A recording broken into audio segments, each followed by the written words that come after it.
Since we are presenting a clinic on U.S. Navy section colors and yellow wings, and the use of our masking paper at an IPMS Phoenix chapter meeting, we have prepared this video on how easy it is to use our masking paper for multiple color applications on your models. In this first section, we are painting TCP 256 light primer on 6" by 6" by 0.040" styrene sheets, which have been scrubbed clean with warm water and Comet cleanser to somewhat roughen the surface and remove any processing fluids.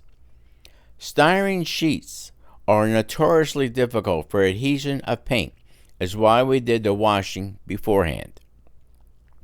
The TCP 256 is being sprayed on 4 panels, as we have other studies we are doing on these panels at some time in the future. I am spraying all of the panels at 28 to 30 psi using a Vega 2000 airbrush fitted with a medium or 0.5 millimeter tip. Holding the airbrush 6 to 8 inches from the sheets, I am spraying in a back and forth motion, turning the panels to ensure even coverage. After allowing side 1 to dry for about 1.5 hours, I placed a 6.5" square piece of masking paper on that side, flipped over the panels, and painted side 2 in the same manner with the same technique.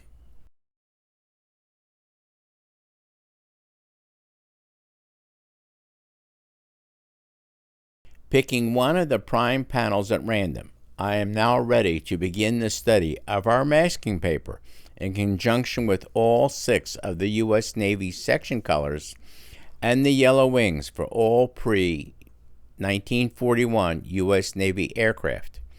Using a metal ruler, I marked off a 1" stripe and removed that strip. The first color to spray is TCP 1378 orange yellow, which is for all of the pre-war wing tops.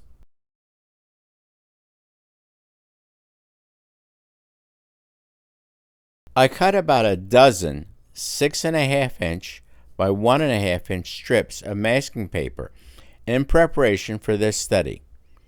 After allowing the TCP 1378 to dry for about an hour, I applied one of these strips of masking paper over the painted stripe. I used just hand pressure to put it down. Then I marked off another 1" strip from the edge and gently cut the masking paper and pulled off that strip at about 180 degrees. Note, no primer is being removed.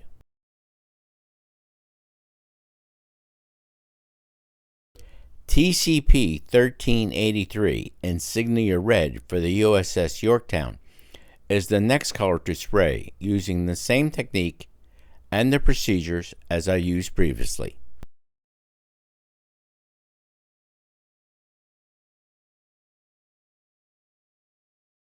Allowing the TCP 1383 to dry for about an hour, I am applying another 1.5" strip of masking paper over that color. Again, using a metal ruler, I marked off another 1" strip beginning about 2 inches from the right edge. Using a sharp hobby knife, I cut another 1" strip of masking paper and pulled that off at about a 180-degree angle in preparation for the next color.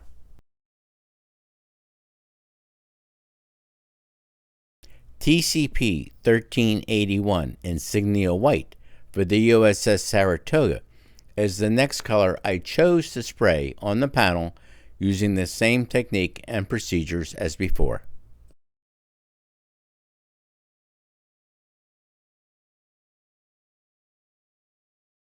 Allowing the TCP 1381 Insignia White to dry for about 2 hours due to lunch break, I am applying another 1.5" strip of masking paper over that color. Starting 3 inches from the right edge, I marked off another 1" strip and gently cut the masking paper. Note that I iterate gently cut as I do not want to cut through the styrene sheet as it is only 40 thousandths thick. I remove this 1-inch strip at about 180 degrees. TCP 1380 True Blue for the USS Enterprise is the next color to spray on the panel. Note that the section colors supplied so far are red, white, and blue, which happens to be the colors assigned in order by the Department of the Navy to aircraft aboard the first 3 U.S. carriers.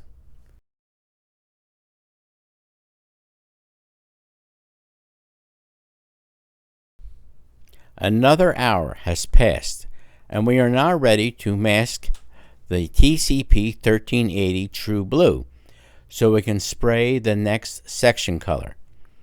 Taking another 1.5-inch strip of masking paper and placing it over the True Blue stripe, we measure another 1-inch strip starting 4 inches from the right edge. I gently cut through the masking paper on the marks and peel back the masking paper to remove it from the sheet. TCP 1384 Willow Green, which is assigned to the aircraft aboard the USS Ranger, is the next color to be sprayed on the panel.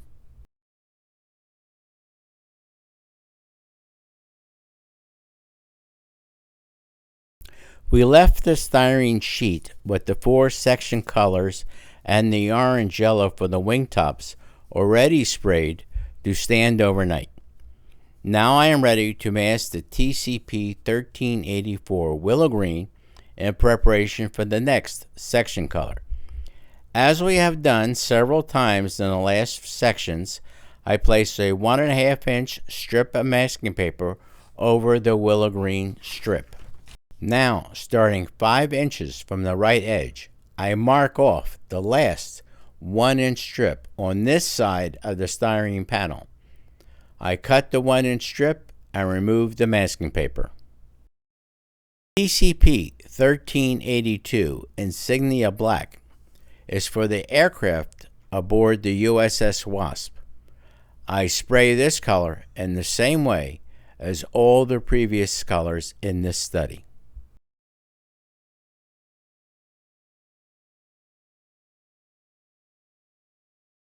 I place a 1.5-inch piece of masking paper over the Insignia Black as I still have one more section color to paint, and I don't want any of the last color, lemon yellow, to get onto this stripe, even though I will be painting the other side of the panel. Flipping the panel over, note that I had masking paper already on the second side. I cut a 1-inch strip off the right edge. TCP 1379 Lemon Yellow is assigned to the USS Lexington and is the last section color to be painted on this panel.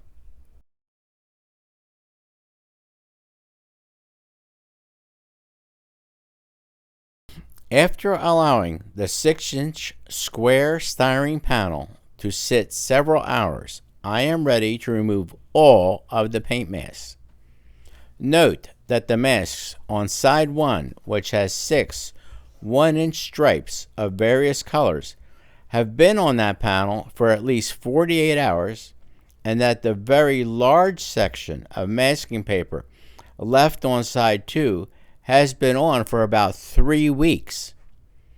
I took off each strip by steadily peeling back the masking paper. I noted the masking paper over the True Blue stripe has a slight cut near the top of the panel, and a tiny portion of Willow Green can be seen in the non-protected area. You can see that none of the colors were removed from the panel, nor from any of the light primer, still very apparent on side 2. Note how sharp the demarcation lines of each color are on the panel. This is due to the very sharp lines that can be achieved using our masking paper. The Tru-Color Paint masking paper is sold in sheets 8 inches by 10 inches and can be printed on by any laser or inkjet printer to get repetitive or complex patterns that you may cut out at your leisure.